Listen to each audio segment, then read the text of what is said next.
Pembahasan tentang akhir zaman sering membuat banyak orang tergesa-gesa menarik kesimpulan, padahal Nabi Muhammad justru mengajarkan ketenangan, kehati-hatian, dan urutan yang jelas. Ketika riwayat-riwayat tentang Imam Mahdi, bangsa Rum, dan perang besar akhir zaman disusun secara utuh, gambarnya menjadi jauh lebih jernih dan tidak seseram narasi sensasional yang sering beredar. Perang besar akhir zaman, atau Al-Malhamah Al-Kubra, bukanlah peristiwa yang muncul tiba-tiba. Ia adalah puncak dari rangkaian panjang kekacauan global. Dunia lebih dulu dipenuhi fitnah, peperangan, dan runtuhnya stabilitas. Perjanjian antar bangsa mudah dilanggar.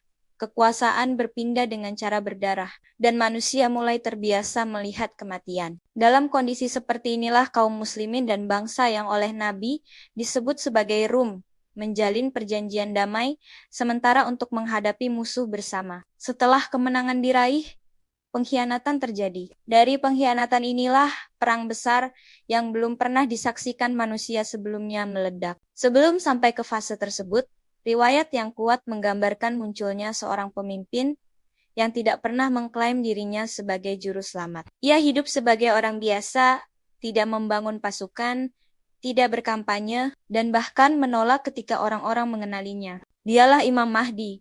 Kemunculannya bukan karena ambisi, melainkan karena keadaan memaksanya. Dunia telah terlalu rusak dan kezaliman sudah tidak tertahankan. Riwayat-riwayat yang sahih menunjukkan bahwa kemunculan Imam Mahdi berkaitan dengan kota Mekah.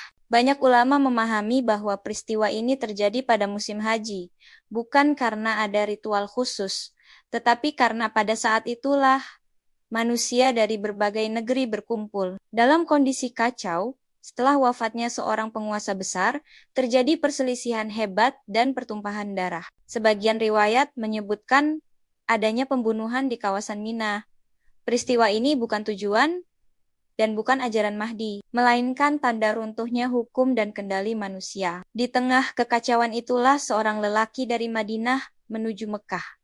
Ia dikenal sebagai orang saleh, namun ia tidak ingin dibayat. Orang-orang saleh dari penduduk Mekah akhirnya memaksanya menerima baiat di dekat Ka'bah, di antara sudut Ka'bah dan tempat berdirinya Nabi Ibrahim. Baiat ini terjadi tanpa perencanaan, tanpa agenda politik, dan tanpa klaim kenabian. Ia terjadi karena tidak ada lagi sosok yang sanggup memimpin dengan keadilan. Setelah baiat inilah datang pertolongan Allah yang nyata. Seorang penguasa zalim mengirim pasukan untuk menangkap atau membunuh Imam Mahdi. Pasukan itu berangkat menuju Mekah.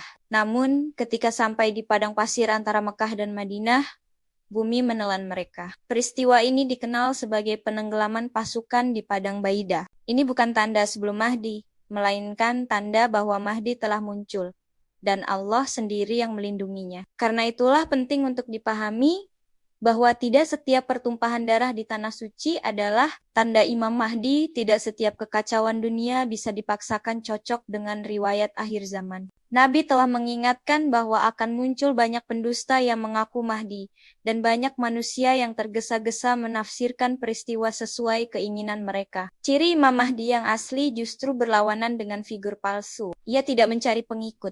Ia tidak memanfaatkan ketakutan manusia. Ia tidak menjual janji surga atau kemenangan instan. Ia hadir ketika dunia sudah sangat rusak, dan ia dipaksa memimpin demi mencegah kehancuran yang lebih besar. Akhir zaman bukan untuk ditebak tanggalnya, bukan untuk dibuat sensasi, dan bukan untuk menakut-nakuti manusia. Ia adalah peringatan agar iman diperkuat, kezaliman dijauhi, dan manusia tidak mudah tertipu oleh klaim besar yang tidak berdasar. Ketika waktunya tiba, semua akan terjadi sesuai kehendak Allah, bukan sesuai analisis manusia. Inilah mengapa pembahasan akhir zaman harus disampaikan dengan ilmu, ketenangan, dan kejujuran. Bukan dengan tergesa-gesa, bukan dengan potongan riwayat, dan bukan dengan narasi ketakutan. Karena kebenaran tidak pernah butuh dibesar-besarkan.